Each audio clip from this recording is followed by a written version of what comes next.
जय हिंद बच्चों।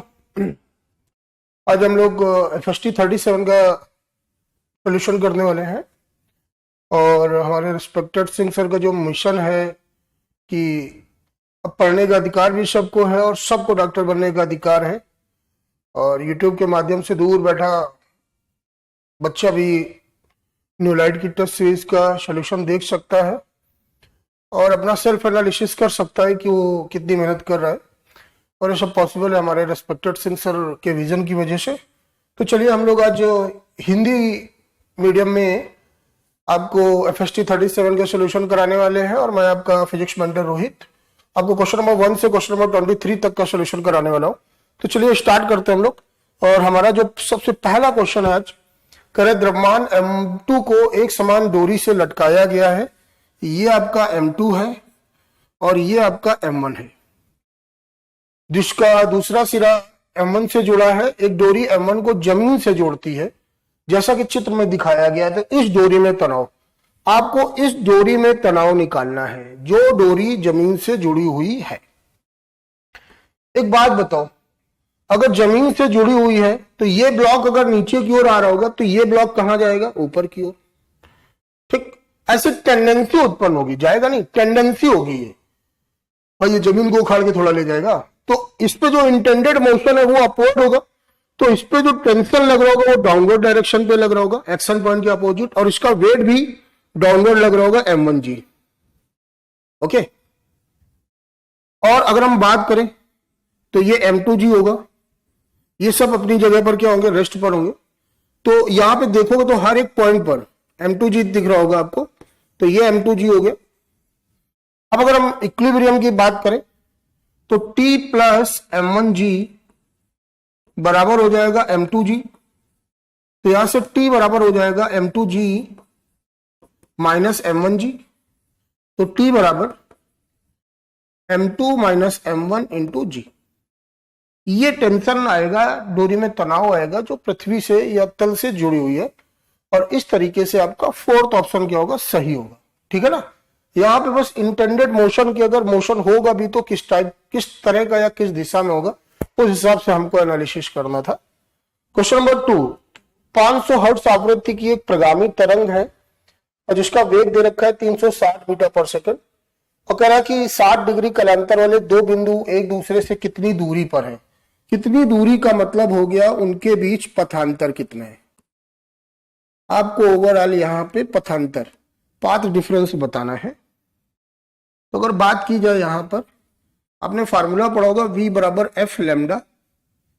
तो यहां पर लैम्डा बराबर क्या हो जाएगा? V upon F। V आपका आ गया 360, F आपका आ गया 500, तो ये आया लैम्डा। और डेल्टा फाई बराबर 2 pi upon lambda into delta x. Delta phi बराबर 2 pi upon lambda into delta x.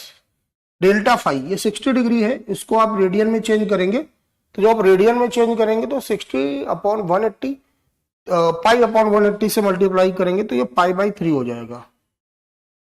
2 pi upon lambda, और लैम्डा क्या दे रखा है? 360 इंटू 500, और ये डेल्टा एक्स है आपका पथांतर। तो पाई से पाई कैंसिल हो गया, ये कैंसिल हुआ, ये 12 आ गया। तो डेल्टा एक्स बराबर आया 12 अपॉन 100 मीटर, 0.12 मीटर। ये तो हिसाब से आपका फोर्थ ऑप्शन होगा। ओके, क्वेश्चन नंबर 5, बल F6I cap minus 8J cap plus 10K cap की क्रिया के सतह पिंड 1 मीटर पर सेकंड स्क्वायर का त्वरण प्राप्त करता है। इस पिंड का द्रव्यमान होना चाहिए। अगर हम मॉड F की बात करें, मॉड F की बात करें तो अंडर रूट 6 का स्क्वायर 36, 8 का स्क्वायर 64, ये 100, ये आपका आया 10 रूट 2। ये आपका क्या आया? 10 रूट 2 आया। और F बराबर होता है M इंटू ए, M इंटू ए। तो यहां पे M बराबर हो जाएगा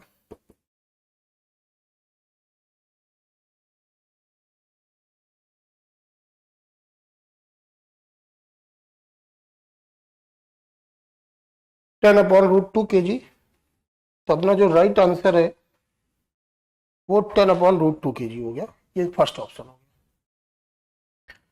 क्वेश्चन नंबर 4, एल लंबाई की अनुप्रस्थ का क्षेत्रफल ए तथा यंग मापांक वाई वाली एक पतली स्टील की छड़ को दो स्थिर आधारों के बीच में जकड़ा जाता है। यदि इसे इस प्रकार गर्म किया जाए कि इसका तापमान डेल्टा टी बढ़ जाए, तब लंबाई में परिवर्तन शून्य हो, तो छड़ पर लगाया गया ऊष्मीय संपीड़न बल क्या है?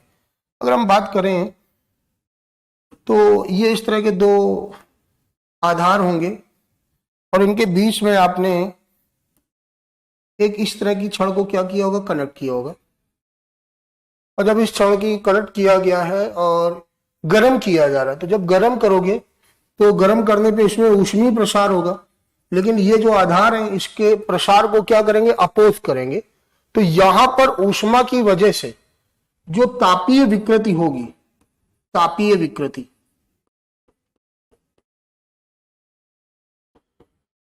तापीय विकृति के लिए आपने ऊष्मा में पढ़ा होगा लंबाई में परिवर्तन बराबर L alpha delta T. L आपका प्रारंभिक लंबाई हो गया, अल्फा आपका रेखीय प्रसार गुणांक हो गया, डेल्टा टी आपका तापांतर हो गया। तो यहां से डेल्टा एल अपॉन एल आया अल्फा डेल्टा टी। ओके, फिर अगर यहां से देखा जाए तो Young modulus of elasticity Y बराबर तापीय प्रतिबल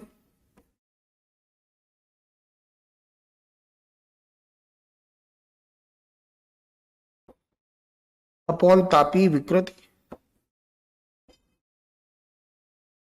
अगर हम बात करें तापीय प्रतिबल की,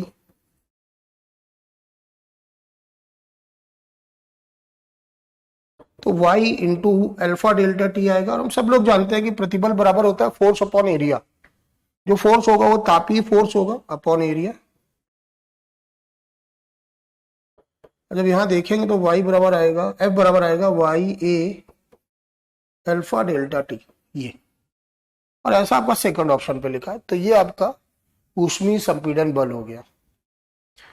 क्वेश्चन नंबर 5, द्रव्यमान m का एक कण एक समान द्रव्यमान और त्रिज्या a वाले गोलाकार खोल के केंद्र पर स्थित है। ठीक है, केंद्र से a/2 दूरी पर स्थित बिंदु पर गुरुत्वाकर्षण क्षमता, गुरुत्वाकर्षण क्षमता मतलब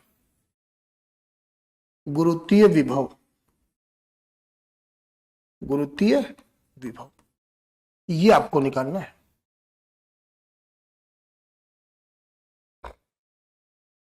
ये गोलीय कोश हो गया है ना, और इसका जो केंद्र है वहां पर एक ये कण रखा है।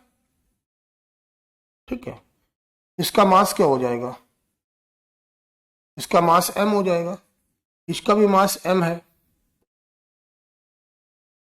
और ये रेडियस जो दे रखी है वो a है, और यहां से यहां पे आपसे पूछा जा रहा है ये a है और ये a/2 है। आप सबको पता होगा कि जो सतह पर गोलीय सतह पर जो आपका गुरुत्वीय विभव होगा वही अंदर होता है, वही अंदर होता है। अगर हम यहाँ पे सतह की बात करें तो यहाँ पे गुरुत्वीय विभव होगा माइनस का Gm/a, क्योंकि त्रिज्या क्या दे रखी है। तो हर एक पॉइंट पर अंदर देखेंगे तो इतना तो होगा ही होगा। तो इस पॉइंट पर अगर हम बात करें, इस पॉइंट की अगर हम बात करें तो यहां पर इस गोलीय कोश की वजह से तो माइनस Gm/a होगा, प्लस केंद्र पर एक कैपिटल M रखा है तो इसकी वजह से यहां पर होगा माइनस का Gm/a/2। तो दो इफेक्ट पड़ रहा है, तो टोटल जो विभव होगा माइनस का Gm/a/2 और माइनस का Gm/a।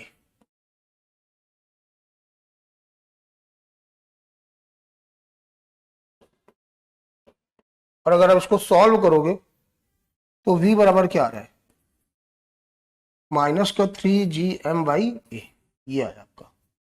तो अगर हम देखेंगे तो इसका सही जवाब आपको क्या दिख रहा है, सेकंड नंबर दिख रहा है। तो क्वेश्चन नंबर 5 का आपका जो सही जवाब है वो सेकंड है, वो क्या है, सेकंड है। चलिए फिर हम लोग आगे अगले क्वेश्चन पे चलते हैं।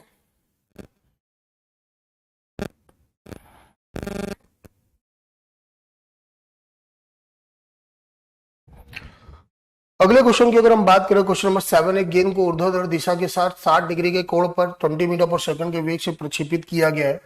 इसके प्रक्षेप के उच्चतम बिंदु पर इसकी गति क्या होगी? तो अगर बात करें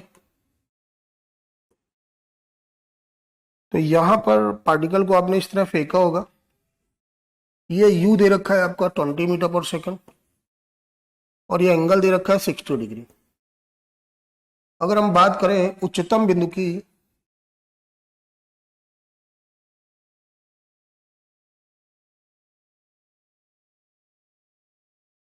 अगर हम बात करें उच्चतम बिंदु की, तो यहां पर जो वेग होता है वो होता है u cos थीटा, क्योंकि ऊर्ध्व घटक क्या हो चुका होता है, 0 होता है, सिर्फ और सिर्फ क्षैतिज घटक होता है। अब अगर यहां पे वैल्यू रख दी जाए, u की जगह 20 और ये हो गया cos 60, प्रक्षेप के उच्चतम बिंदु पर इसकी गति होगी। अच्छा एक बात, ये जो कोण बन रहा है किसके साथ बन रहा है? ऊर्ध्व दिशा के साथ बन रहा है।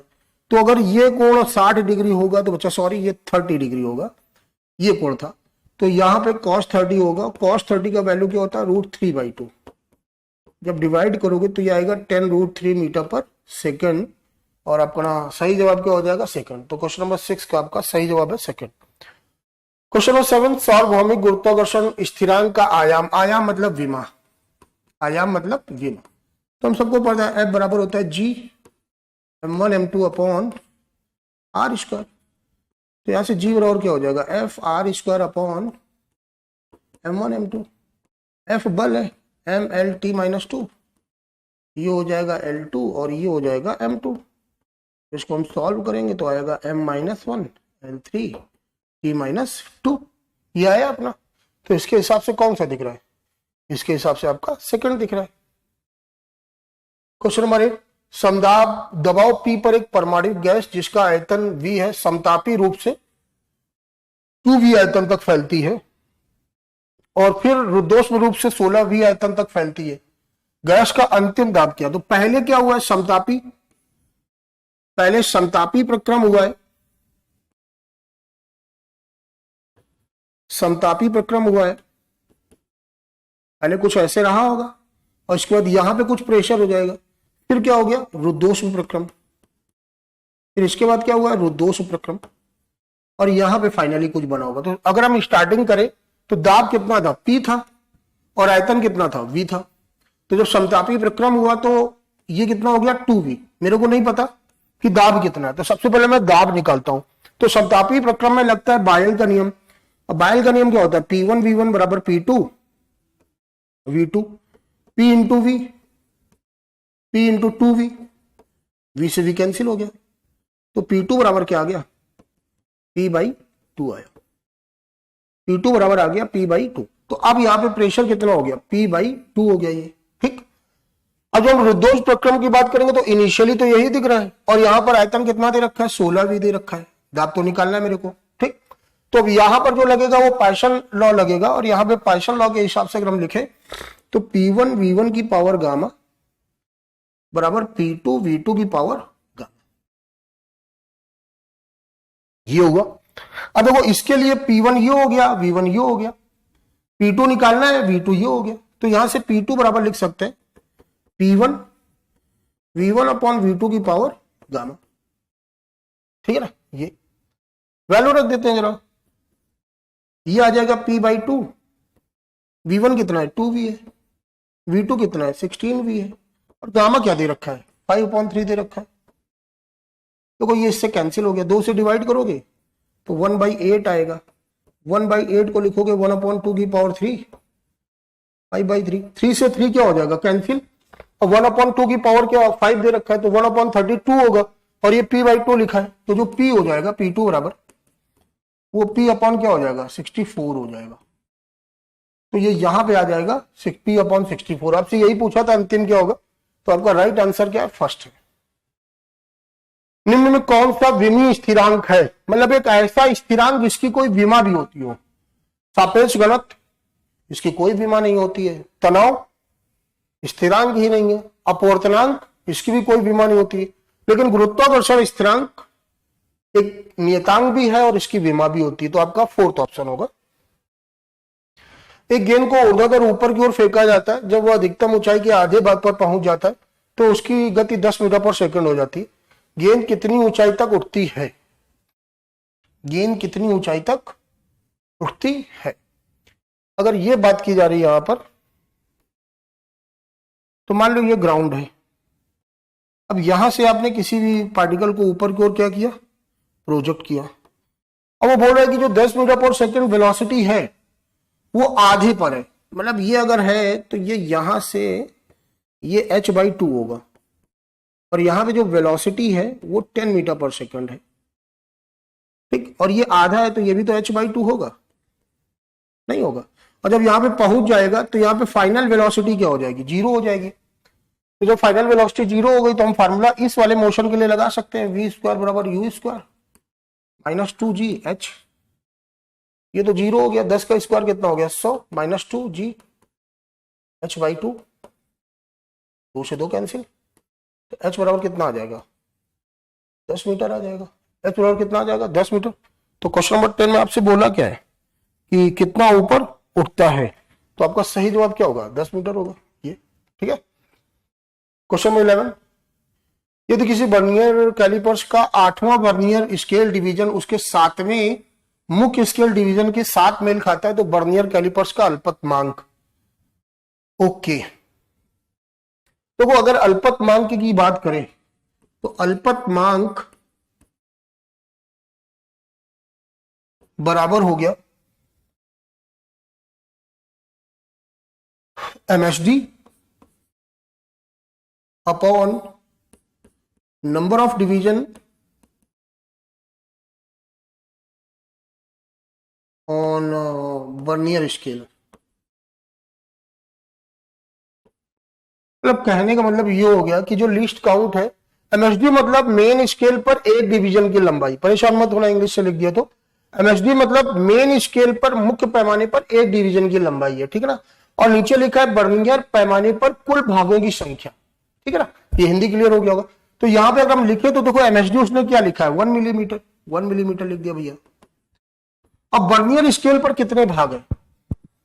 8 लिख रहा है, और जब 8 से डिवाइड करोगे तो 0.125 मिलीमीटर आ रहा है, ठीक। तो मेरे को लगा कि ये बिल्कुल सही है क्योंकि ऐसा ही तो लिखा है, तो ये मैच कर गया, तो कथन तो मेरा सही हो गया। अच्छा, लीस्ट काउंट अल्पतमांक होता क्या है? किसी भी यंत्र द्वारा मापी जा सकने वाली न्यूनतम माप को क्या कहते हैं? अल्पतमांक कहते हैं। मतलब अगर अल्पतमांक आपका में भी मान लो 0.1 सेंटीमीटर है तो वो डिवाइस, वो उपकरण 0.1 सेंटीमीटर से कम की लंबाई को मापने में सक्षम नहीं है। तो इसी तरह ये जो वर्नियर कैलिपर है ये मिनिमम कितना माप सकता है? 0.125 मिलीमीटर, इससे कम की लंबाई को मेजर नहीं कर सकता है। तरह उपरोक्त वर्नियर कैलिपर का उपयोग करके किसी वस्तु के व्यास को 0.12 मिलीमीटर हो सकता है। भैया ये जो वैल्यू दे रखी है इससे क्या है? छोटी है, तो उपरोक्त मतलब ये वाला वर्नियर तो मिनिमम यही माप सकता है, तो ये मेजरमेंट हो ही नहीं सकता है। तो ये स्टेटमेंट क्या हो गया? गलत हो गया। तो पहला वाला सही है, दूसरा वाला क्या है? गलत है। तो हिसाब से आपका कौन सा ऑप्शन सही होगा? सेकंड ऑप्शन सही होगा, ठीक है ना। क्वेश्चन नंबर 12, एक कन्वेयर बेल्ट पर 2m किलोग्राम पर सेकंड की दर से रेत गिर रही है। बेल्ट को निरंतर गति v मीटर पर सेकंड के साथ चलाने के लिए आवश्यक बल होगा। फिर आपने फार्मूला पढ़ा होगा, F बराबर v dm upon dt, dm upon dt। Okay, तो यहां पर v कितना दे रखा है? v दे रखा है। dm अपॉन dt क्या दे रखा है? 2m दे रखा है। तो ओवरऑल आपका फार्मूला आ गया 2mv। ओके, ये तो your right answer is first. Small G, capital R और कैपिटल जी के पदों में द्रव्यमान का सूत्र क्या होगा? अगर मैं बात करूं स्मॉल जी बराबर GM E, अच्छा जाने दीजिए, GM अपॉन R², तो M बराबर हो जाएगा GR² अपॉन कैपिटल जी। ये बना, देख लेते हैं कहां पर ऐसा लिखा है। फर्स्ट ऑप्शन पे लिखा दिख रहा है, तो क्वेश्चन नंबर 13 का आपका फर्स्ट ऑप्शन हो जाएगा, ठीक है। चलिए क्वेश्चन नंबर 14, एक प्लाई व्हील 840 घूर्णन पर मिनट की दर से घूम रहा है और 11 रेडियन पर सेकंड की निरंतर दर से धीमा हो रहा है, रिटार्डेशन हो रहा है, रुकने में कितना समय लगेगा? तो सबसे पहले हम ओमेगा नॉट निकालते हैं। अब ओमेगा नॉट के लिए सबसे पहले हम ये देखते हैं कितने दर से, 840 सेकंड में बनाते हैं, घूर्णन पर सेकंड।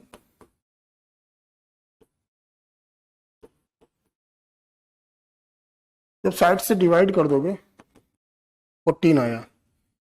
प्रारंभिक कोणीय वेग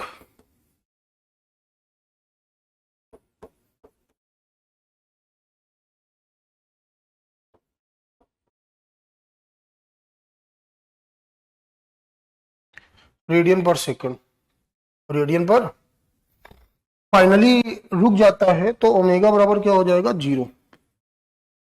ओमेगा बराबर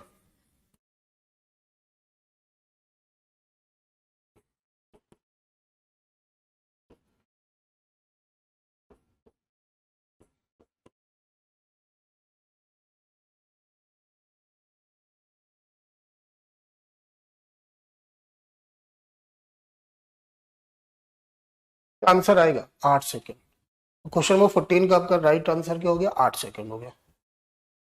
क्वेश्चन नंबर 15, एक प्रक्षेप को प्रारंभिक गति V I cap plus Q J cap meter पर सेकंड के साथ फेंका जाता है यदि प्रक्षेप को परास इसके द्वारा प्राप्त अधिकतम ऊंचाई का दोगुना है तो रिलेशन निकालना है। देखो अगर हम बात करें v बराबर पी आई कैप, तो जो वी एक्स होगा वो p हो जाएगा, जो वी वाई होगा वो q हो जाएगा। tan थीटा बराबर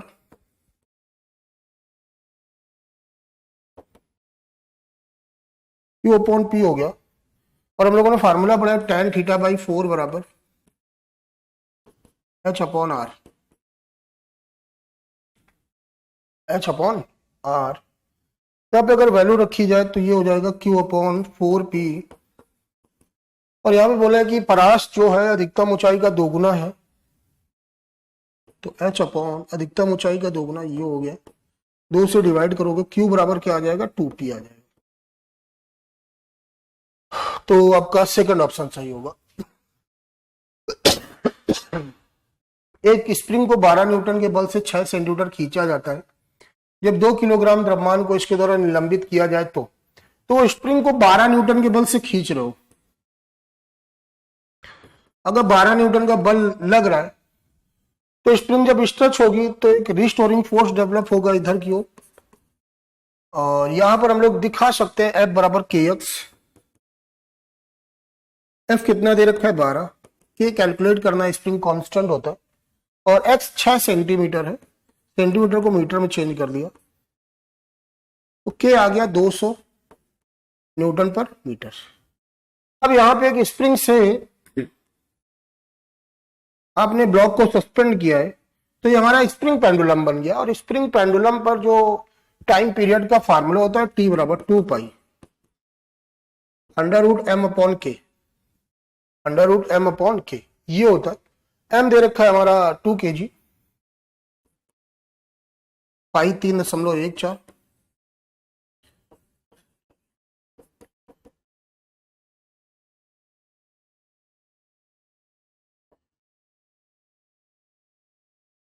टी बराबर 0.628 सेकेंड। तो ये आपका थर्ड ऑप्शन हो गया। ओके चलिए क्वेश्चन नंबर 17, चुंबकीय आघूर्ण 50 आई कैप एम्पियर मीटर स्क्वायर वाला चुंबक एक्स अक्ष के अनुदिश रखा गया है।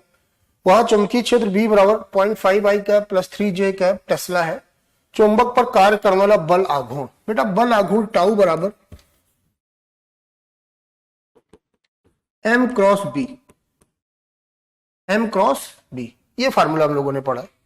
अगर m क्रॉस बी की बात करें हम लोग, तो अगर ध्यान से देखोगे m क्रॉस बी, तो यहां पर m कितना दे रखा है? 50 आई कैप क्रॉस 0.5 आई कैप प्लस 3 जे कैप।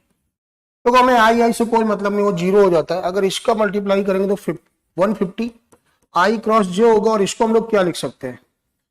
150 के कैप, न्यूटन मीटर होगा। तो हिसाब से आपका सेकंड ऑप्शन सी होगा। क्वेश्चन नंबर 18, एक लंबी परिनालिका में 1000 चक्कर है। जब इसमें 4 एम्पियर की धारा प्रवाहित होती है तो परिनालिका के प्रत्येक चक्कर से लिंक किया गया चुंबकीय फ्लक्स इतना है परिनालिका का स्वप्रेरकत्व। स्वप्रेरकत्व की परिभाषा से जो स्वप्रेरकत्व या स्वप्रेरण गुणांक होता है एल, वो होता है N phi upon I. L बराबर होता है एन फाई अपॉन आई। अगर हम बात करें यहां पर एन से, तो एन का मतलब क्या हो गया 10⁻3। पाई का मतलब क्या हो गया 4 इंटू 10⁻³ आई का मतलब क्या हो गया 4 एम्पियर। देखो ये इससे कैंसिल हो गया, 4 से 4 कैंसिल हो गया। एल बराबर क्या आया 1 हेनरी। तो आपका कौन सा ऑप्शन सही होगा, थर्ड ऑप्शन सही होगा, ठीक है ना। हाँ, ये एक आपका सर्किट दे रखा है, सर्किट में ए और बी के बीच विभवांतर निकालना है। ध्यान से देखो, जो ए और बी के बीच विभवांतर होगा वही सी और डी के बीच विभवांतर होगा। तो यहां पर वी ए बी बराबर E1 upon R1 plus E2 upon R2 plus E3 upon R3, सब सेम उसके लगे हुए हैं, 1 upon R1 1 upon R2 plus 1 upon R3। इस फॉर्मूले का प्रयोग कर लेंगे हम लोग और यहां पे वी ए बी बराबर हो जाएगा 1 अपॉन 1 1 हो जाएगा, 2 अपॉन 1 2 हो जाएगा, 3 अपॉन 1 3 हो जाएगा और ये नीचे आ जाएगा। ऊपर दिख रहा है आपको 6, नीचे दिख रहा है 3, डिवाइड करोगे तो आपका क्या आ जाएगा 2 आ जाएगा। ओके, तो अपना राइट आंसर होगा फोर्थ। क्वेश्चन नंबर 19 का राइट आंसर होगा फोर्थ। क्वेश्चन नंबर 20, एक छोटा द्रव्यमान ओ के चारों ओर ए आयाम तथा टी आवर्तकाल के साथ रैखिक सरल और गति कर रहा है। ओ से T/8 समय के बाद इसका विस्थापन क्या होगा।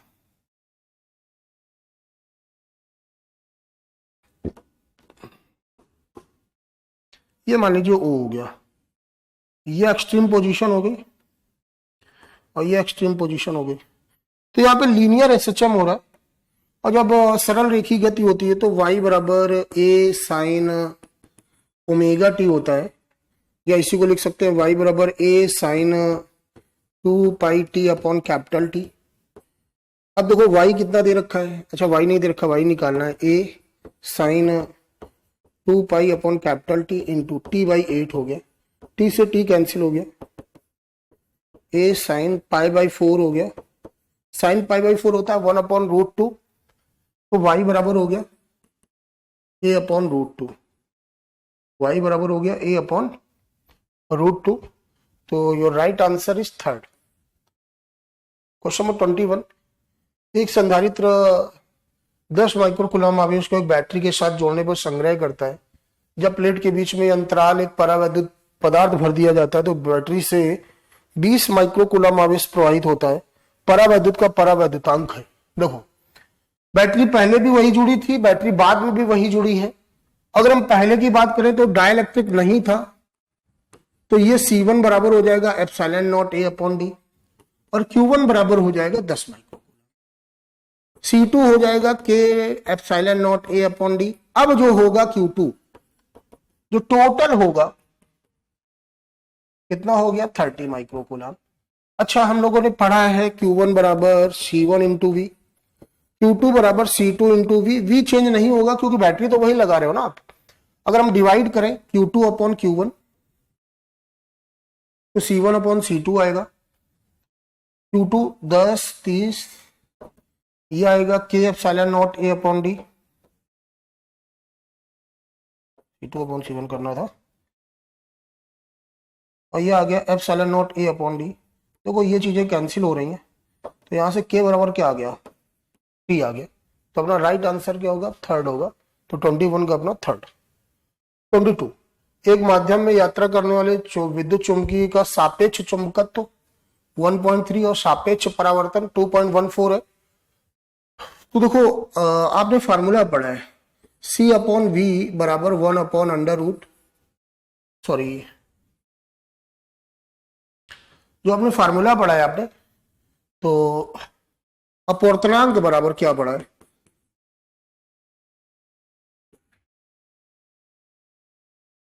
अपवर्तनांक बराबर पढ़ा होगा आपने C अपॉन V पढ़ा है, और ये होता है under root mu R epsilon और C अपॉन V। तो V बराबर हो जाएगा C अपॉन under root mu R epsilon और ये वैल्यू दे रखी है बेटा, ये दे रखा है आपका 1.3 और ये दे रखा है 2.14, वैल्यू 3 इंटू 10⁸ हो गई। अंडर रूट 214 तरीका होता है आपका, 214 तरीका होता है 642, कैरी कर गया 64, 214 कम 214 278, ये 3 अंक बाद दशमलव 2.783 हो गया। 2.783 का स्क्वायर रूट करोगे बच्चा तो मुझे पता है कि 18 का स्क्वायर रूट 256 होता है, और क्या बोलते हैं उसको, और यहाँ पर स्क्वायर रूट करने पर आपको 1.1 आएगा, 1 आएगा, फिर ये कैरी किया तो 0.78 आ गया, ये 2 आ गया। तो अब इसको आगे सॉल्व करना, तो सॉल्व करने पर 2.7 मतलब आएगा आपका स्क्वायर रूट,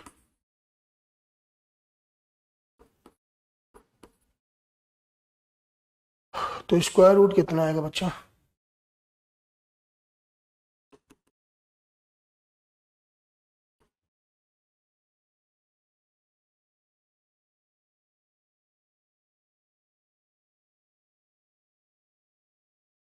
नहीं 1.6 आएगा, 1.6 आएगा, 16 कम 16 और कितना 12, हाँ 1.8 इंटू 10 की पावर 1.8 इंटू 10 की पावर 8 मीटर पर सेकंड आएगा। तो आपका फोर्थ ऑप्शन होगा, कौन सा ऑप्शन होगा, फोर्थ ऑप्शन होगा। क्वेश्चन नंबर 23, एक प्रयोग में 10 सेंटीमीटर फोकस दूरी वाले एक उत्तल लेंस एक उत्तल दर्पण के सामने एक ऑप्टिकल बेंच पर समानांतर रखा गया है, जो उससे 2.6 सेंटीमीटर की दूरी पर पाया गया है कि वस्तु और उसकी छवि समान है, वस्तु और उसकी छवि समान है। तो देखो अभी मैं बात करता हूं इस पे, ये आपने ऑप्टिकल बेंच बना ली, शुरुआत में ये आपका एक उत्तल लेंस रहा होगा, फिर इसके आगे एक उत्तल दर्पण भी लगा दिया आपने, ये उत्तल दर्पण लगा दिया।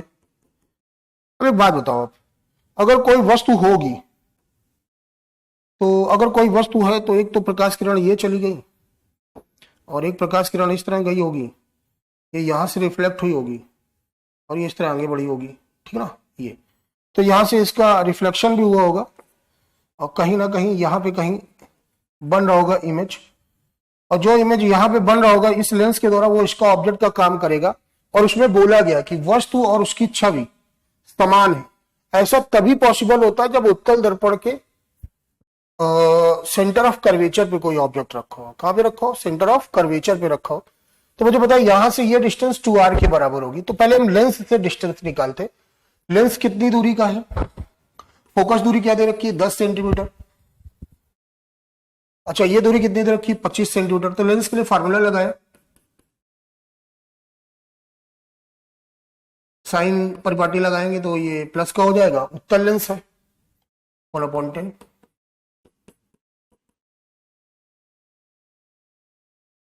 एलसीएम क्या आया 50 आ गया, तो v कितना आ गया 50/3, 16.66, 16.66, ठीक है। तो यहां से ये डिस्टेंस आ रही है 16.66। अच्छा ये डिस्टेंस कितनी दे रखी है, दे रखी है ना, जब ये डिस्टेंस ये दे रखी है तो ये डिस्टेंस निकालनी है। तो 16.66 में जब घटाओगे, और बेटा यहां पे तभी बनेगा सेम साइज का उसकी छवि समान है जो सेंटर ऑफ कर्वेचर होगा। तो यहां से ये दूरी दे रखी है 2r, 2r बराबर 16 दे रखी है, या r बराबर 2f होता है माइनस 2.66, 2 बराबर हो जाएगा 14, तो f बराबर हो जाएगा 7 सेंटीमीटर। ये उत्तल दर्पण की फोकस दूरी आई और हिसाब से आपका ऑप्शन नंबर 2। तो ये बच्चा क्वेश्चन नंबर 1 से 23 तक मैंने आपको सॉल्व किया। इसके बाद आपको दूसरे सर आगे की यात्रा कराएंगे। चलिए जय हिंद, धन्यवाद। जय हिंद मेरे प्यारे बच्चों। क्वेश्चन नंबर 23 तक आपको ठीक है रोहित सर ने डिस्कशन कराया है एफएसटी का और आपने बहुत इंजॉय किया। अब आइए क्वेश्चन नंबर 24 से आगे बढ़ते हैं हम लोग। 5 सेंटीमीटर त्रिज्या वाला एक खोखला धातु का गोला ऐसा प्रभावित है कि, ऐसा प्रभावित की जगह होगा कि, ठीक है। अब ये समझ के चलिए कि प्रभावित वर्ड यहाँ पे गलत है, ठीक है। अब ये लिखना चाहिए पोटेंशियल, ऐसे पोटेंशियल की बात हो रही है, पोटेंशियल की, विभव की। थोड़ा सा है करेक्शन ये।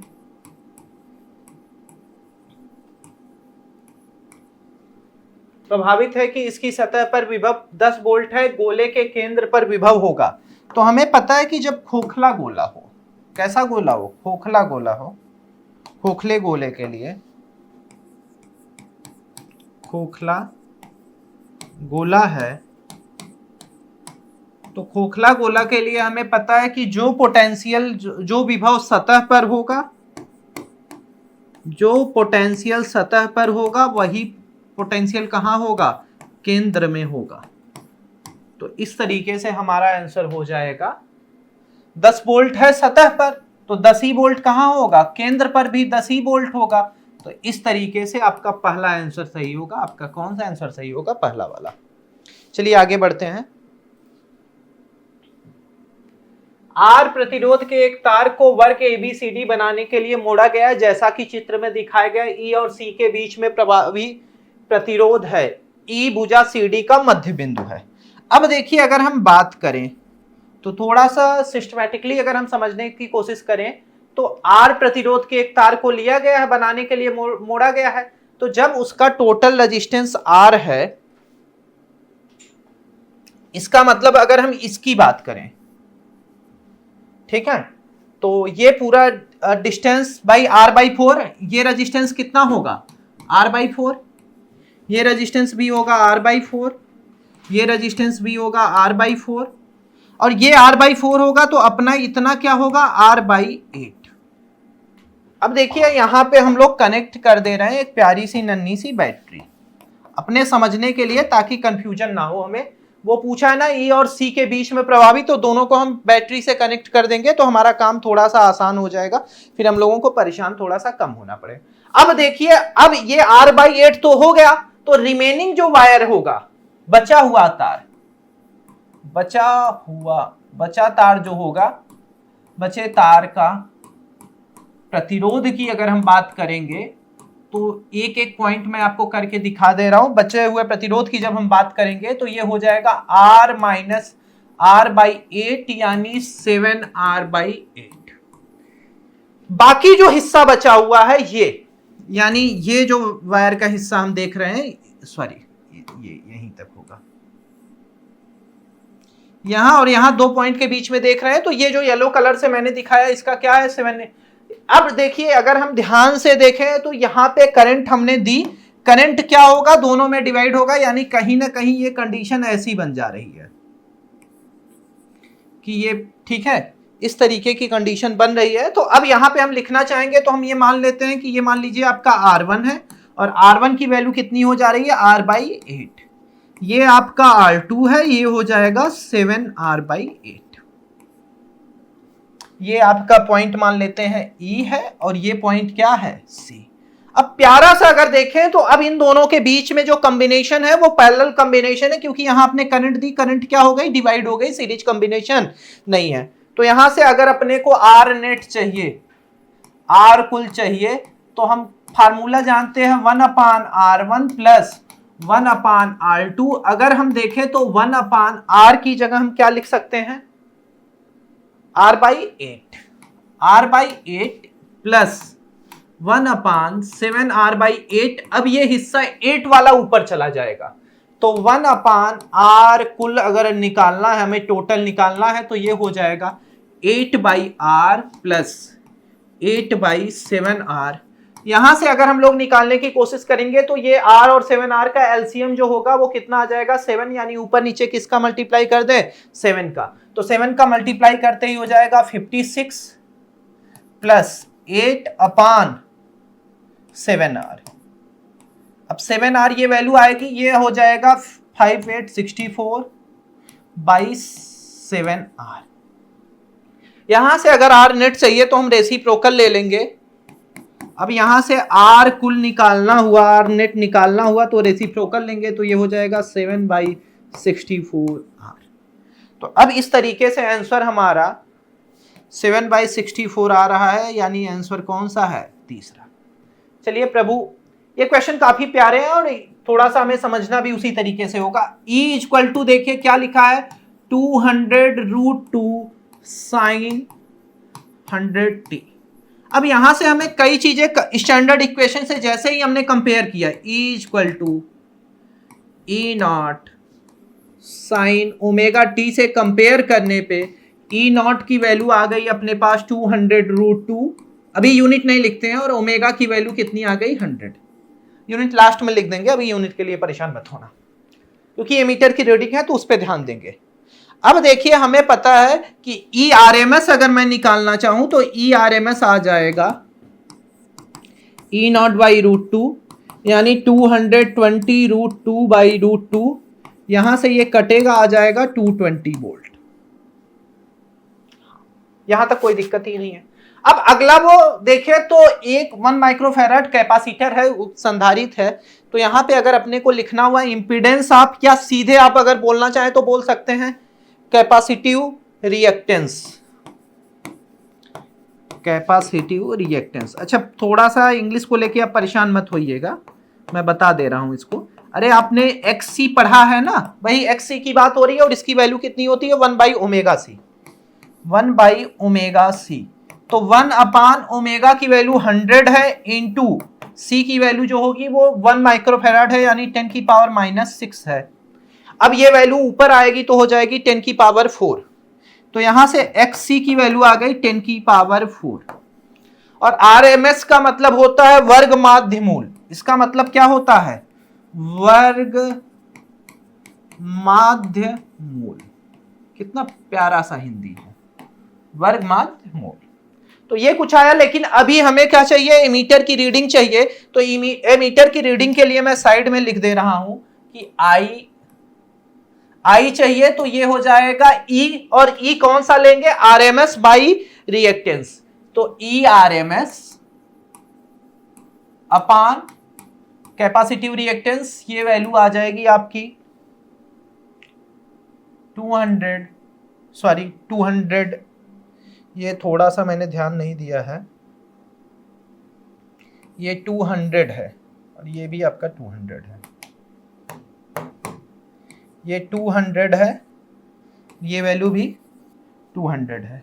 तो ये हो जाएगा 200 अपान 10⁻⁴। ये ऊपर जाएगा तो I इक्वल टू आ जाएगा 20 इंटू 10⁻⁻3। यहां से आ जाएगा I इक्वल टू 20 मिली।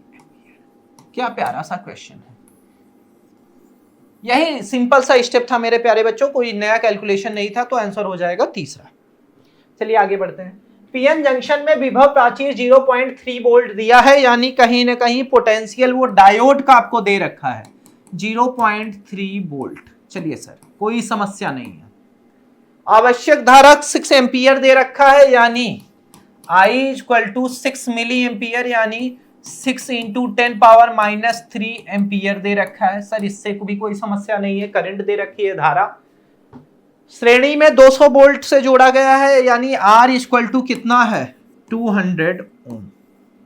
अब सिंपल सा कैलकुलेशन करना है। हमें पता है कि टोटल आवश्यक विद्युत वाहक बल पूछ रहा है, तो E minus VD equal to, अगर अपने को लिखना हुआ तो हम लिख सकते हैं IR।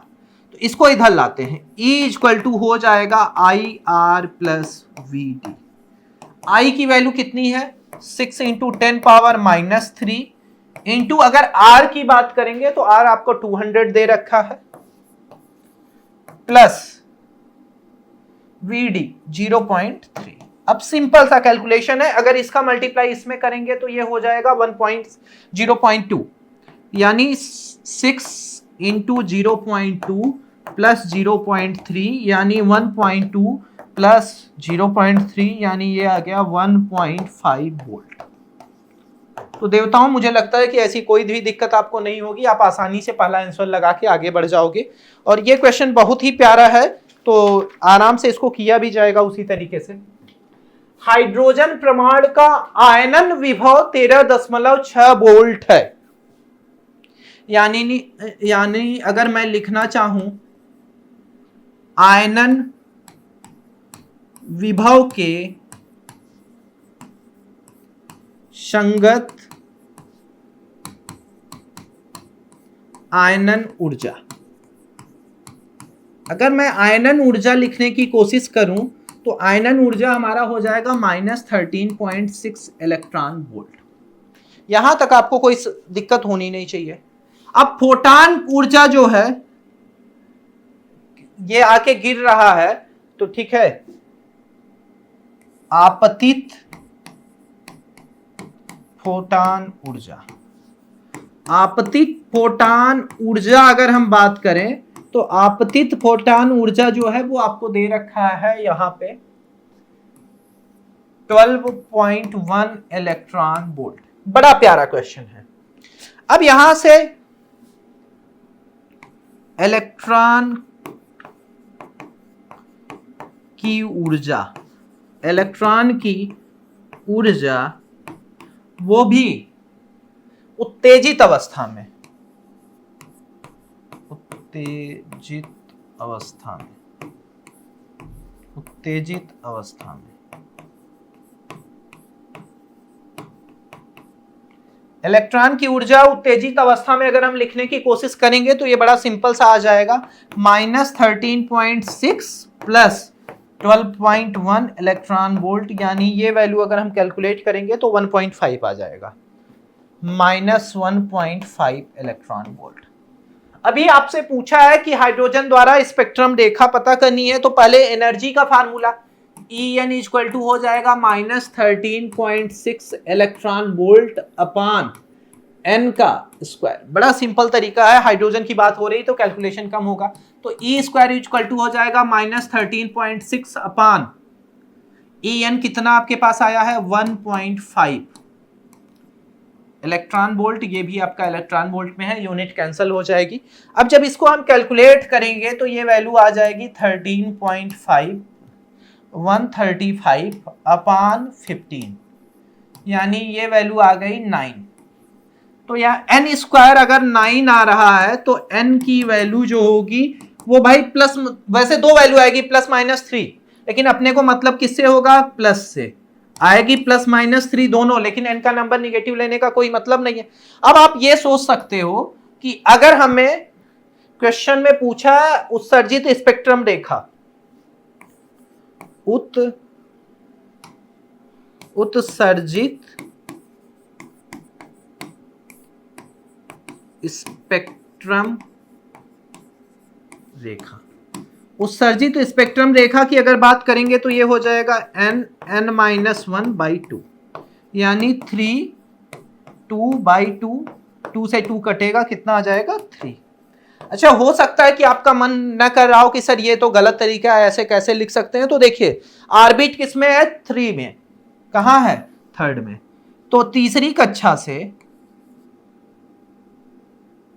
कक्षा से अगर वो चाहेगा तो 3 से कहां जा सकता है, 2 में, 3 से कहां जा सकता है, 1 में, 2 से कहां जा सकता है, 1 में। जनरल वे में भी सोच लो, कितनी रेखा मिली, 3।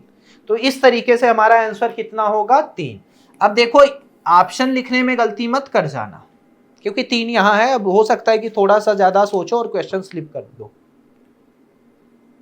0.12 मीटर फोकस दूरी वाला एक उत्तल लेंस एक वस्तु का आभासी प्रतिबिंब उत्पन्न करता है। क्वेश्चन पे थोड़ा सा ध्यान देने लायक है मेरे प्यारे बच्चों की। अब देखोगे तो ये लिख के रखा है आभासी प्रतिबिंब, तो आभासी प्रतिबिंब वो भी कौन, उत्तल लेंस। तो इसके लिए फार्मूला हमें पता है कि -μ। अच्छा, -u अगर हम देखें तो डायरेक्ट लिख सकते हैं, उसमें कुछ अलग नहीं करना है। ये हम क्या लिखेंगे, n-1 अपान nf।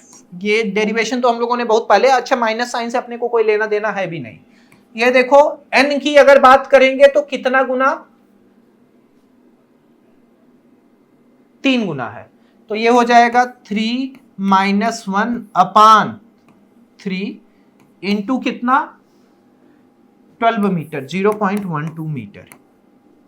ये आ जाएगा 2/3 इंटू 0.12, ये कटेगा, आ जाएगा 0.04, यहां से वैल्यू आ गई 0.08 मीटर।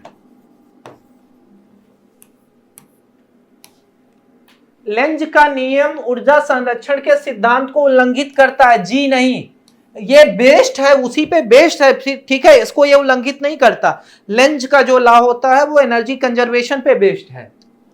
अच्छा हाँ, यहां आप ध्यान दे सकते हो कि ठीक है, थर्मोडायनेमिक्स का फर्स्ट लॉ वो भी किस पे बेस्ड है, थोड़ा सा सोचिएगा।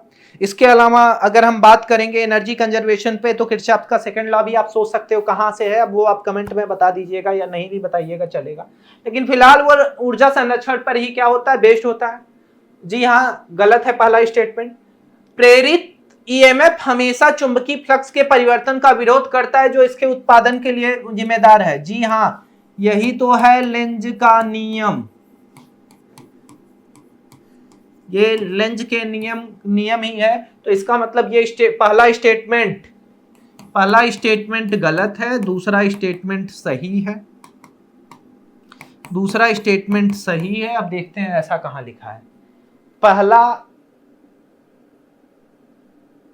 हाँ तीसरा है, 30 का तीसरा है। आगे बढ़ते हैं हम लोग।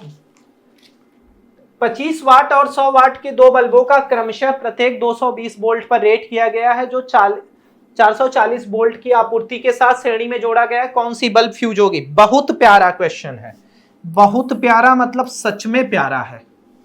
इतने प्यारे क्वेश्चन आपको कभी कभी मिलते हैं, लेकिन आपको पता है कि न्यू लाइट के पेपर में हमेशा वेरिएशन रखा जाता है ताकि हर तरीके का क्वेश्चन आपकी आंख के सामने से गुजरा हो। ऐसा नहीं होता कि किसी एक टाइप का एक क्वेश्चन बार बार आप करोगे और आपको फील हो जाए स्यूडो कॉन्फिडेंस, ऐसा नहीं है।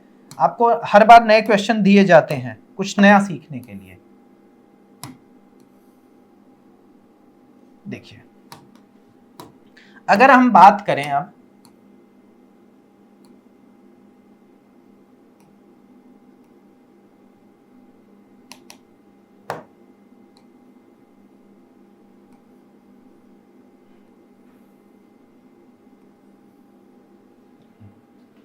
ये ऐसा हम कुछ बात कर रहे हैं, इसका मान लेते हैं कि ये पहले का रेजिस्टेंस R1 है, दूसरे का क्या है, R2 है। अच्छा, जो इंडिकेशन दिया गया वो भी देख लेते हैं, 25 वाट और 220 वोल्ट, ये भी 100 वाट 220 वोल्ट। अब इस क्वेश्चन को थोड़ा सा अपनी प्रायोरिटी में रखेंगे, ये रहा इमेज, और हम लोग प्रॉपर देखिए इसी तरीके का ये क्वेश्चन है आपके सामने। अब देखिए, अगर हम R की बात करेंगे तो ये क्या होगा, अंकित वोल्टता, अंकित वोल्टता की कितना उस पे लिखा गया है, अपान लिखना हुआ तो अंकित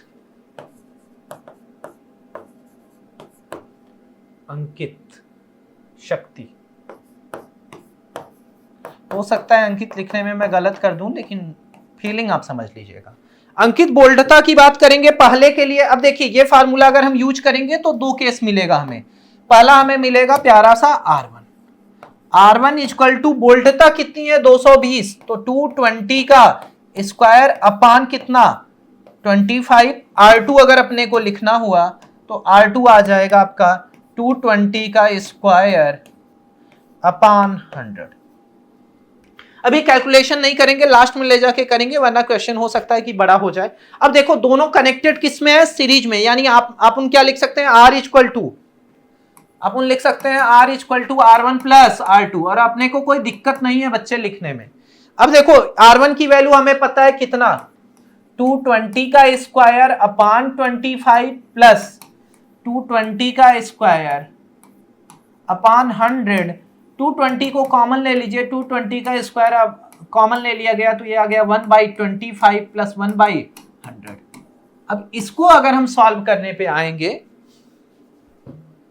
तो ये आ जाएगा आपका यहां से R इक्वल टू 220 का स्क्वायर, इसके बाद इंटू 1/25, ये 5 कितना हो जाएगा, 100, 5/100, यानी इसे लिख सकते हैं 220 का स्क्वायर इंटू 1/20। अभी तक हम यहां पहुंचे हैं, आगे थोड़ा सा चलते हैं और देखते हैं। अब देखिए, I की वैल्यू अगर अपने को निकालनी है तो I इक्वल टू हम क्या लिखेंगे, भाई V/R, मतलब 440 वोल्ट है अपान R, तो ये हो जाएगा 220 का स्क्वायर बाई 20। ये ऊपर की तरफ जाएगा और ये देखिए 20 और ये कटेगा आपका, तो ये आ जाएगा 2/11 एम्पियर। अभी हम लोगों का काम हुआ नहीं है, इतना आएगा।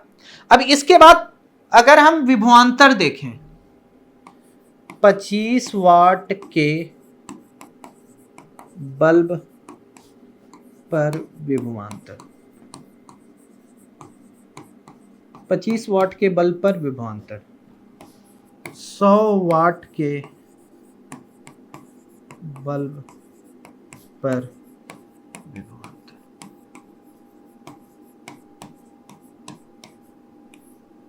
पच्चीस वाट के बल्ब पर विभवांतर, 100 वाट के बल्ब पर विभवांतर। तो पहले के लिए अगर हमें लिखना हुआ V1, तो V1 हम लोग क्या लिख सकते हैं, IR1, I की वैल्यू 2/11 इंटू R1 अगर लिखना हुआ तो ये क्या होगा, 220 का स्क्वायर अपान 25, और ये वैल्यू जैसे ही हम कैलकुलेट करेंगे ये आ जाएगा 352 वोल्ट, 352 वोल्ट।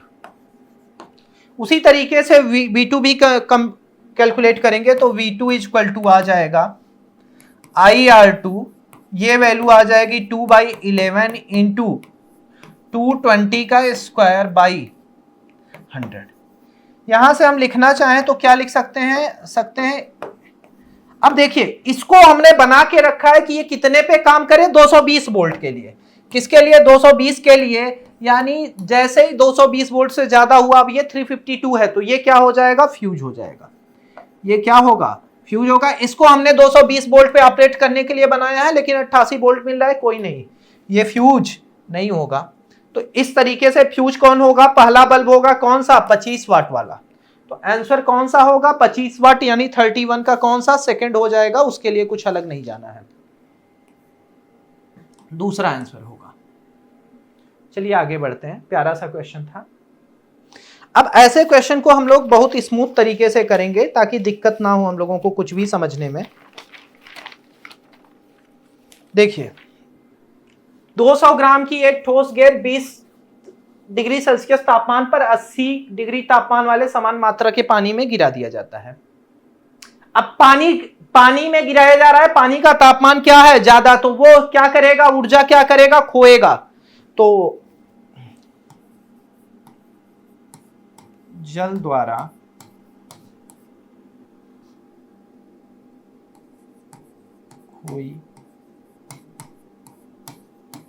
खोई गई ऊर्जा, जल जो ऊर्जा को खोएगा वो हमें पता है कि भाई ये मान लेते हैं Q1 है।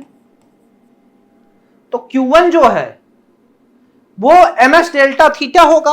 अब m किसका रखोगे, समान मात्रा के पानी में, यानी 200 इंटू s किसका लेंगे, वाटर का, और s वाटर का कितना होता है, 1 होता है। चलिए s वाटर का लेंगे इंटू, अगला है डेल्टा थीटा, 82 क्या हो रहा है, 60, यानी 80 माइनस 60 लिखेंगे, 80 माइनस 60 लिखेंगे।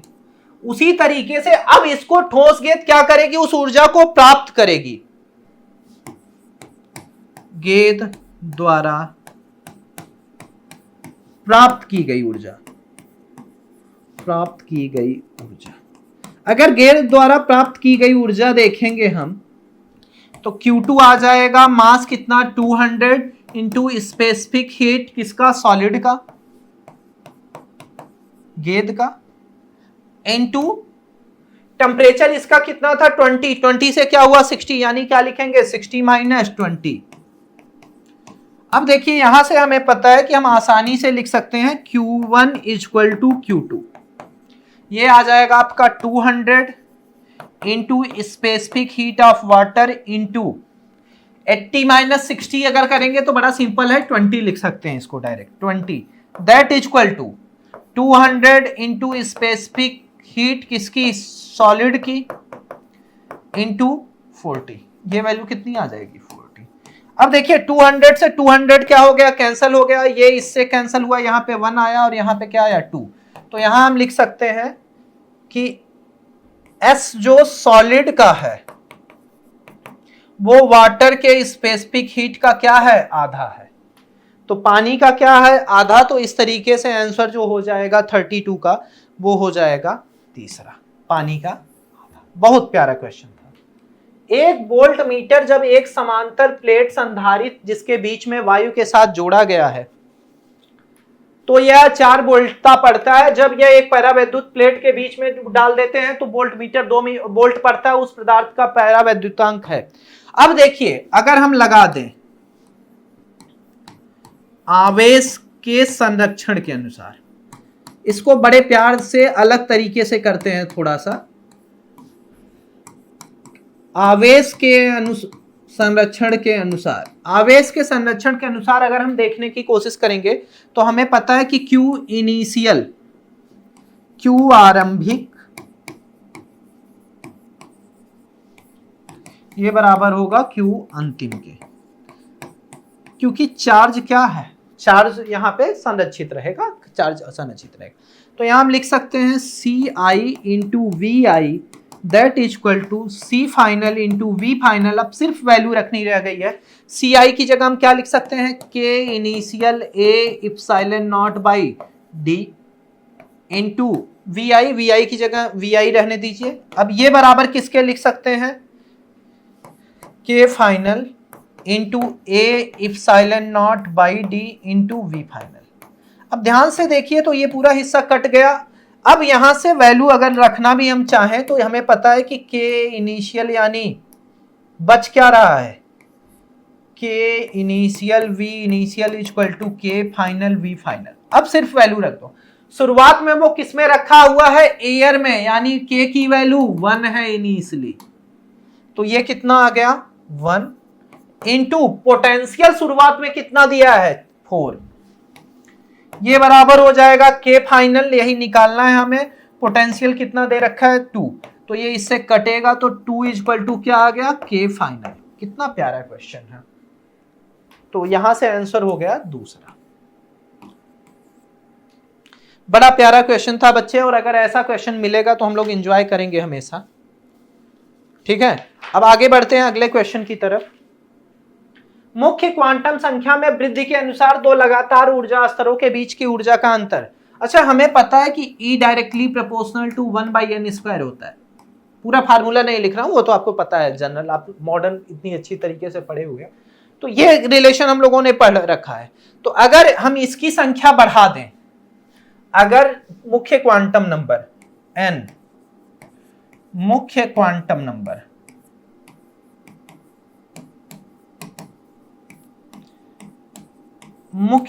नंबर अगर इंक्रीज कर रहा है तो सीधा मतलब है कि E क्या होगा, डिक्रीज करेगा, घटता है। तो कौन सा आंसर, तीसरा, 34 का थर्ड। फिर आगे बढ़ते हैं हम लोग। चित्र में दिखाए गए विभवांतर V का वर्ग माध्यमूल ज्ञात कीजिए। अब देखिए ये बड़ा प्यारा क्वेश्चन है, इसको ना लोग मैथमेटिकली करते हैं, लेकिन आप इस ऐसे क्वेश्चन को डील करने के लिए एक स्पेशल तरीका सीख लो। अब यहां पे अपने को पूछा गया है कि वर्ग माध्यमूल बताइए, तो वर्ग माध्यमूल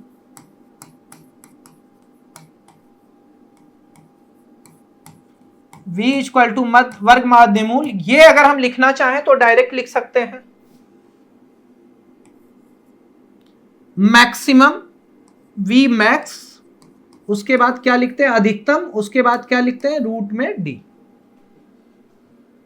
अब देखिए यहां पे ये ठीक है, D जो होता है वो डिनोट करता है पल्स सिग्नल ड्यूटी साइकिल को, D डिनोट करता है पल्स सिग्नल ड्यूटी साइकिल को,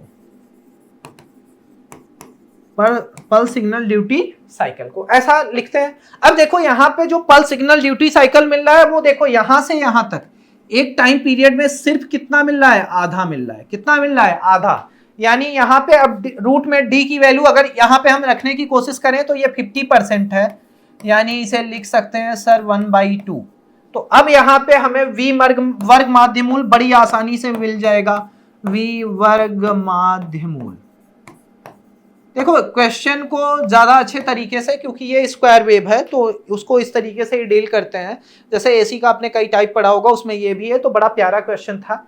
अब यहाँ पे हम V मैक्स क्या लिखेंगे, V नॉट, और D की वैल्यू कितना दिया है 1/2, यानी आ गया V नॉट बाई रूट 2। क्या प्यारा क्वेश्चन था। कौन सा ऑप्शन 35 का सेकंड। अब आते हैं 36 पे। दो मुक्त समांतर तार विपरीत दिशा में धारा ले रहे हैं। अब पूछा जा रहा है कि वो क्या करेंगे। तो देखिए प्रतिसारण वैसे गलत वर्ड है, उसके लिए हम परेशान नहीं होंगे। अगर डायरेक्शन अपोजिट है, डायरेक्शन क्या है, हो सकता है कि डायरेक्शन अपोजिट है यानी विपरीत। एक ये कंडीशन हो सकती है, ये हो सकता है कि दोनों का क्या हो, समान हो। दो ही कंडीशन हमारी नीट में आ सकती है। अब जब पेपर में आया तो दोनों देख लेते हैं हम लोग। अब देखिए जब विपरीत दिशा में होगा तो ये क्या करेंगे, एक दूसरे को प्रतिकर्षित करेंगे। क्या करेंगे, प्रतिकर्षित। क्या करेंगे, प्रतिकर्षित करेंगे। और समान दिशा में होंगे तो आकर्षित। आकर्षित, आकर्षित। इनके बीच में क्या होगा, आकर्षण होगा। थोड़ा सा हिंदी समझ लेना यार, उतनी सही नहीं है मेरी। तो प्रतिसारण की जगह क्या रहना चाहिए, प्रतिकर्षित रहना चाहिए। प्रतिसारण भी चलेगा तो कौन सा आंसर होगा, दूसरा, क्योंकि हमें पता है कि ये कैसे हैं, विपरीत दिशा में, तो एक दूसरे को क्या करेंगे, प्रतिकर्षित करेंगे। आकर्षित कर नहीं सकते, आकर्षित प्रतिकर्षित हो नहीं सकता, लंबवत ये भी हो नहीं। चलिए, विद्युत चुंबकीय तरंगों की ऊर्जा 15 किलो इलेक्ट्रॉन वोल्ट के आसपास है। ये विद्युत चुंबकीय स्पेक्ट्रम के किस भाग का हिस्सा है। बहुत प्यारा क्वेश्चन है, और ऐसा क्वेश्चन अगर एग्जाम में मिल जाए तो खुश हो जाना। लैम्डा इक्वल टू यहां पे हम लिख सकते हैं SC/E। अब थोड़ा सा ध्यान देने वाली चीज है कि SC की वैल्यू हमें पता है। अब जैसे ये देखिए, मैं आता हूं, पहले स्मूथ कर देता हूं इसको। अगर हम लिखना चाहेंगे HC की वैल्यू या E की, तो HC कितना होता है, 1240। इसके बाद EV नैनोमीटर, और E कितना दे रखा है हमें, 1.5 इंटू 10⁻³ इलेक्ट्रॉन वोल्ट। अब ये क्वेश्चन बहुत प्यारा, बहुत स्मूथ हो गया है। तो लैम्डा इक्वल टू कितना लिख सकते हैं, 1240 अपान 1.5 इंटू 10⁻³ किलो है। अब यहां से ये कैलकुलेट करेंगे, वैल्यू तो आ जाएगी 0.083 नैनोमीटर में आंसर आएगा। अब ध्यान देने वाली चीज है कि एक्सरे का हमें पता है, एक्सरे का हमें पता है लैम्डा का, कि ये 1 नैनोमीटर से लेके टू 10⁻³ नैनोमीटर तक होता है। तो ये वैल्यू किस में आ रही है, इसी रेंज में आ रही है। तो इसका मतलब कौन सा होगा, एक्सरे होगा। कितना प्यारा क्वेश्चन था। आगे बढ़ते हैं। चांद की सतह से 200 किलोमीटर ऊपर एक परमाणु बम विस्फोट हुआ है। चांद पर विस्फोट की ध्वनि। भाई चांद पर वातावरण है ही नहीं, एटमॉस्फेयर ही नहीं है सर। जब एटमॉस्फेयर ही नहीं है तो फिर कंफ्यूज क्यों कर रहे हैं सर। वहां पे कोई विस्फोट दिखेगा तो, लेकिन उसकी ध्वनि सुनाई नहीं देगी, क्योंकि जब भी ध्वनि को चलना है तो उसके लिए उसको किसकी आवश्यकता होगी, माध्यम की, और वातावरण वहां चांद पे नहीं होगा।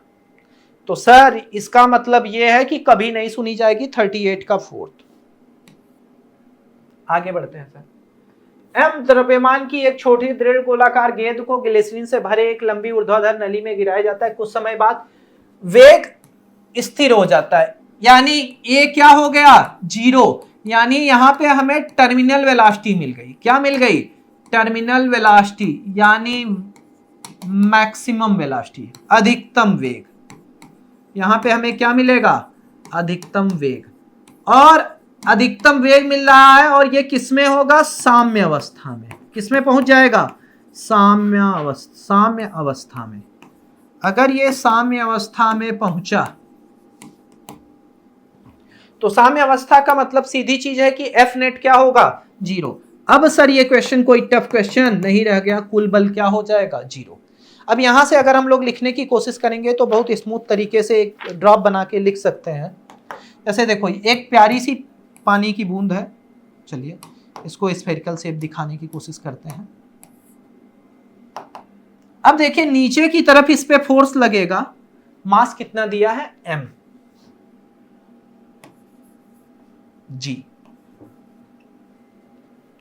ऊपर की तरफ अगर हम फोर्स देखेंगे तो 2 फोर्स लगेगा, एक विस्कस फोर्स लगेगा और एक आपका बॉयंस फोर्स लगेगा, उत्प्लावक बल लगेगा।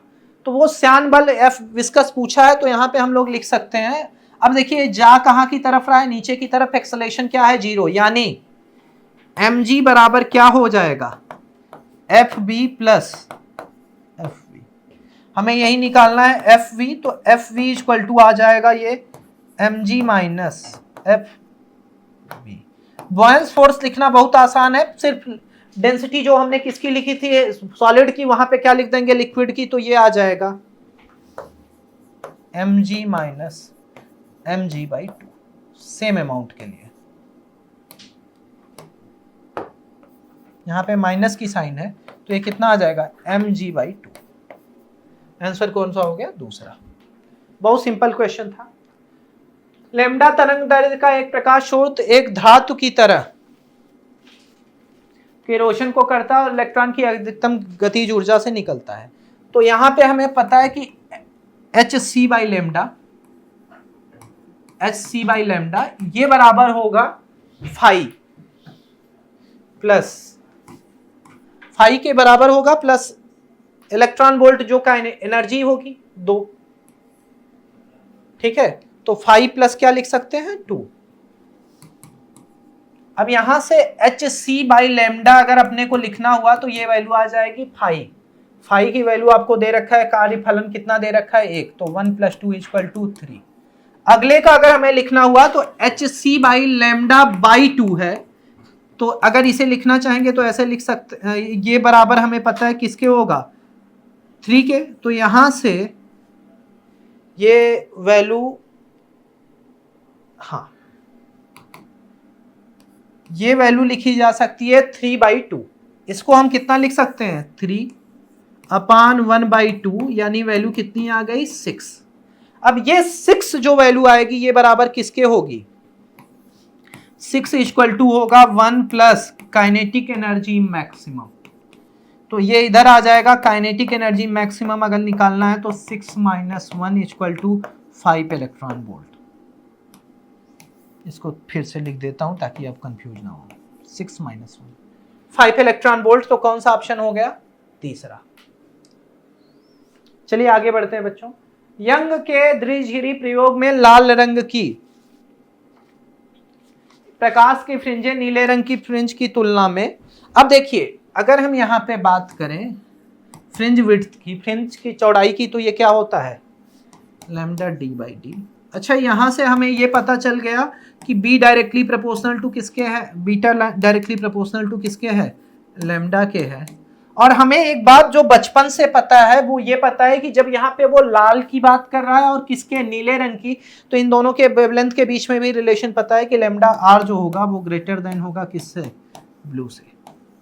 और b डायरेक्टली प्रोपोर्शनल, तो यंग के द्विध्रुवी प्रयोग में लाल रंग के प्रकाश का फ्रिंज, जी नहीं, अगर हम देखेंगे यहां से तो बीटा, अगर हम लाल का देखें रेड का, तो ये ग्रेटर होगा किससे, बीटा नीला से। तो ये पहला ऑप्शन तो गलत हो गया। फिर दूसरा देखते हैं, फ्रिंज की चौड़ाई की तरंग दैर्ध्य के अनुक्रमापाती होती है। जी हाँ सर, अनुक्रमापाती होती है, इसका मतलब दूसरा स्टेटमेंट सही है। पहला गलत है, दूसरा सही है। जी हाँ सर, पहला गलत है और दूसरा सही है।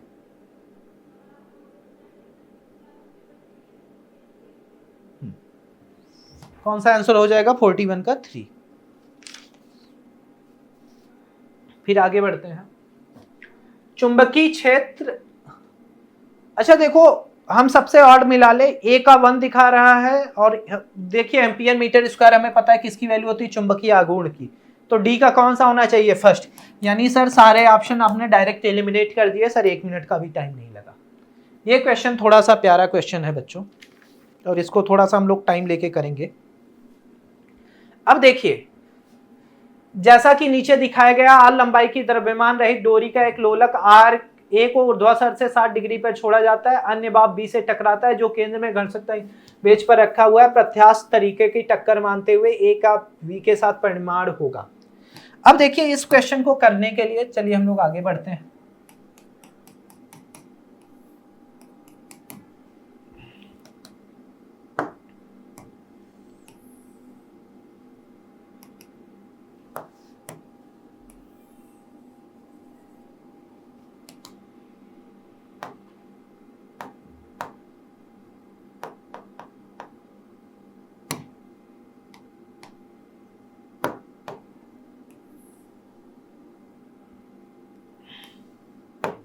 अगर हम बात कर रहे हैं, ये दे रखा है हमें कि कितना है 60 डिग्री, 60 डिग्री दे रखा है।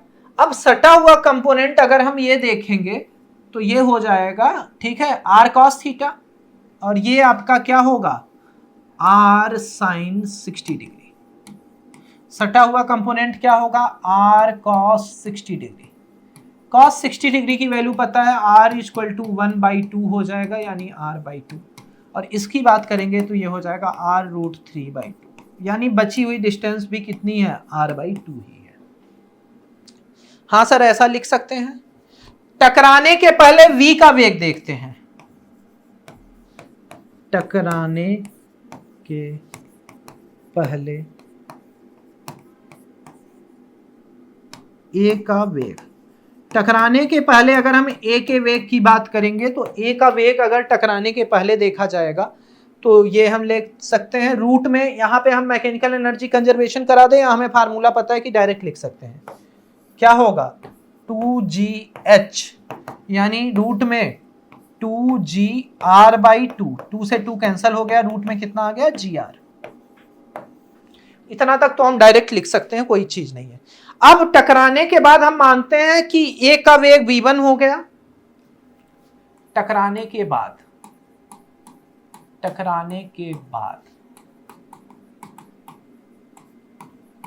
a का वेग v1,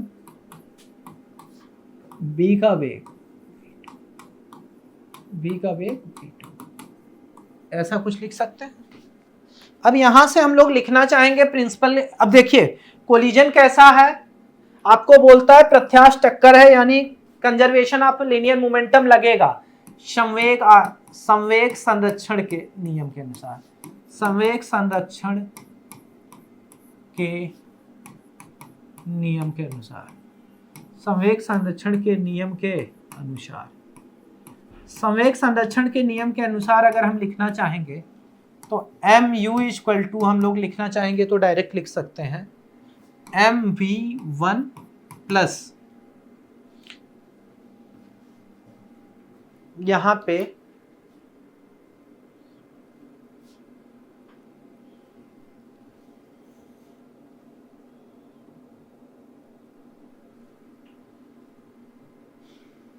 मास m/2 है, ये थोड़ा सा ध्यान दीजिएगा, मास m/2 है, तो ये हो जाएगा m/2 v2। अब देखिए ऊपर नीचे 2 का मल्टीप्लाई, m से m को सारे कैंसिल कर देते हैं हम लोग। अब यहाँ पे u इक्वल टू क्या बचा, v1 प्लस v2/2, यहाँ से हम लिख सकते हैं 2v1 प्लस v2/2। ऐसा लिख पाना पॉसिबल है। इसको इधर लेके चले आइए, या e की वैल्यू क्या होगी, 1 होगी, तो e इक्वल टू 1 होगा, क्योंकि टक्कर कैसी है, प्रत्यास्थ टक्कर है। कैसी टक्कर है, प्रत्यास्थ टक्कर है। तो प्रत्यास्थ टक्कर है तो यहां हम लोग लिख सकते हैं 1 इक्वल टू, अब देखो फार्मूला लगा देंगे v2 माइनस v1, ये यहां से हम लोग चाहें तो ऐसा लिख सकते हैं कि 2u equal to 2v1 plus v2, modify करके, क्योंकि हो सकता है कि आगे जरूरत पड़ जाए। तो यहां हम लोग लिखेंगे v2 माइनस v1 अपान u। अब ये वैल्यू तो हम लोग निकाल के बैठे हैं, यहां से हम लोग लिख सकते हैं v2 minus v1 equal to u। अब दोनों केसेज में हम चाहें तो इसको कंपेयर कर देंगे, तो कंपेयर करेंगे अगर यहां से तो ये ऐसे लिखा जा सकता है, 2u को इधर भेजेंगे तो ये आ जाएगा आपका v1 से v1 अगर कट जाएगा, हाँ 2 से मल्टीप्लाई इधर कर देते हैं, तो 2 से मल्टीप्लाई पे हो जाएगा 2v2 minus 2v1 equal to 2u। अब दोनों को कंपेयर करके सामने लिख सकते हैं, इन दोनों को कंपेयर कर देते हैं, तो ये हो जाएगा 2v1 प्लस v2, ये बराबर आ जाएगा 2v2 माइनस 2v1, ऐसा कुछ आएगा। अब यहां से हम कैंसल आउट करने की कोशिश करेंगे, और या डायरेक्ट कर देते हैं इसको, v2 से v2 कैंसिल हो गया, यहाँ पे v1, चलो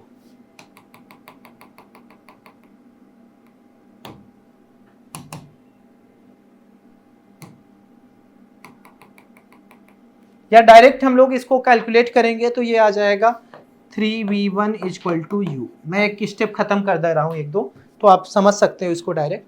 तो यहाँ से v1 इक्वल टू क्या आ जाएगा, u/3, यानी रूट में gh/√3, gh बाई, चलिए आगे ले लेते हैं, बोर्ड काम नहीं कर रहा है।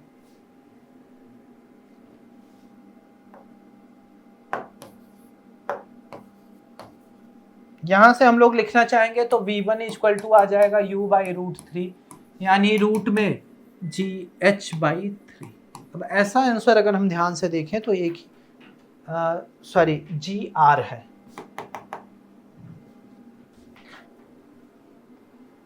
रूट में, एक मिनट, ये हम लोग गलत लिख रहे हैं, यहाँ पे 3 है तो u/3 है, यानी ये कितना आ जाएगा, gh/3।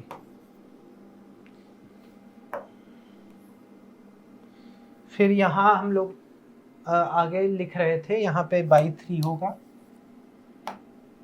/3 होगा, यहाँ पे gh/3 होगा, इसे लिख सकते हैं 1/3 रूट में gh। तो ऐसा कोई ऑप्शन होगा तो देख लेते हैं। 1/3 RH। चलिए आगे बढ़ते हैं। ऊपर प्रतिबंध में प्रदर्शित तुल्य तर्क द्वार है। अब देखिए ये थोड़ा सा ए है और दूसरी तरफ क्या है, बी है। अब देखिए ये इससे कनेक्टेड है। अब एक एक को वैल्यू देके देखते हैं कि हमें इनपुट कितना मिल रहा है।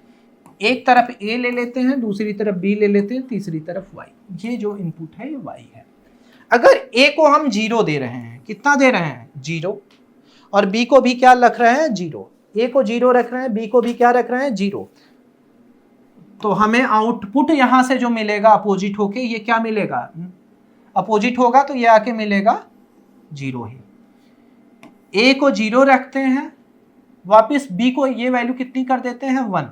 तो 1 का हमें क्या मिलेगा, आउटपुट इसका, भाई इसका तो अपोजिट होगा लेकिन इसका मिलेगा 1। अब देखो इसके बाद फिर अगले पे आते हैं, तो ये 1 और 0 पे क्या मिलेगा, 1। अब देखिए दोनों को ही 1 दे देते हैं, ए को भी बी को भी, तो हमें जो रिजल्टेंट मिल रहा है वो कितना मिलेगा, 1 1 का 1। ये गेट कौन सा है, आर गेट, आर द्वार। नीचे दिए गए अभिकथन अंकित है, 30 से तथा 170 के बीच में द्रव्यमान वाले नाभिक के लिए प्रति न्यूक्लियन वर्धन ऊर्जा व्यावहारिक रूप से ए से स्वतंत्र पाई जाती है। जी हाँ सर, वो ए पे डिपेंड नहीं करती, यानी पहला स्टेटमेंट सही है। प्रमाण बल लंबी दूरी का बल होता है, जी नहीं, इसका जो रेंज होता है, इसकी जो रेंज है वो सिर्फ फर्मी में है। किसमें है, फर्मी या फेम्टोमीटर, यानी 10⁻⁻15 का ऑर्डर होता है। सर ये छोटी दूरी का बल है, क्या है, छोटी दूरी का बल है, छोटी दूरी का बल है। तो इसका मतलब अभिकथन क्या है, सही है, अभिकथन सही है और कारण गलत है। अभिकथन सही है और कारण गलत है, अभिकथन सही है और कारण गलत है, तीसरा आंसर।